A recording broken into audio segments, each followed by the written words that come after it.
हमारे सनातन धर्म में समय समय पर ईश्वर ने अनेकों अवतार लिए हैं। इसी तरह से भगवान भोलेनाथ ने भी अनेक अवतार लिए।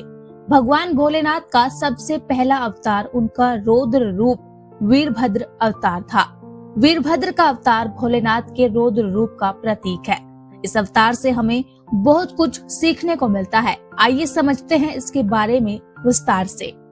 भगवान शिव के अवतारों में वीरभद्र का अवतार तब सामने आया जब ब्रह्मा के पुत्र दक्ष ने यज्ञ का आयोजन किया, लेकिन भगवान शिव को उसमें नहीं बुलाया।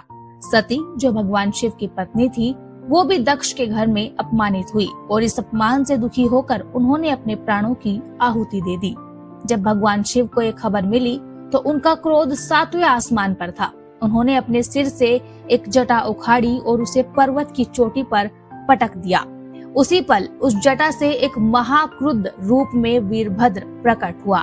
वीरभद्र के आगमन ने ये साबित कर दिया कि भगवान शिव का क्रोध और शक्ति कैसी होती है। वीरभद्र के रूप में भगवान शिव ने हमें ये सिखाया कि शक्ति का उपयोग तभी करना चाहिए जब वो सही दिशा में हो।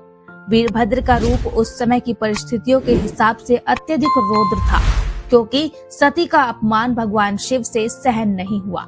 वीरभद्र की उपस्थिति ने यह भी स्पष्ट किया कि जब अधर्म की स्थिति हो तब ईश्वर का रौद्र रूप दिखाई देता है। वीरभद्र का रूप केवल क्रोध और शक्ति का प्रतीक नहीं था, बल्कि यह हमें यह भी सिखाता है कि शक्ति का उपयोग केवल धर्म की रक्षा के लिए किया जाना चाहिए। वीरता 2 प्रकार की होती है, भद्र और अभद्र। भद्र वीर वे होते हैं जो हमेशा धर्म के मार्ग पर चलते हैं, जबकि अभद्र वीर वो होते हैं जो अधर्म का पालन करते हैं और दूसरों को नुकसान पहुंचाते हैं। इस अवतार के माध्यम से भगवान शिव ने यह स्पष्ट किया कि वीरता के साथ साथ भद्रता भी होनी चाहिए।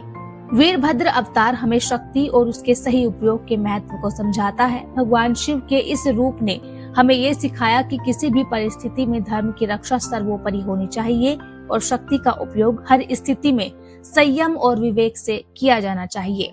फिलहाल के लिए इस वीडियो में इतना ही। ऐसी ही और वीडियोस के लिए इंस्पायर विद एयू को सब्सक्राइब करें, बेल आइकन दबाना ना भूलें ताकि आप तक पहुंचे हर वीडियो सबसे पहले।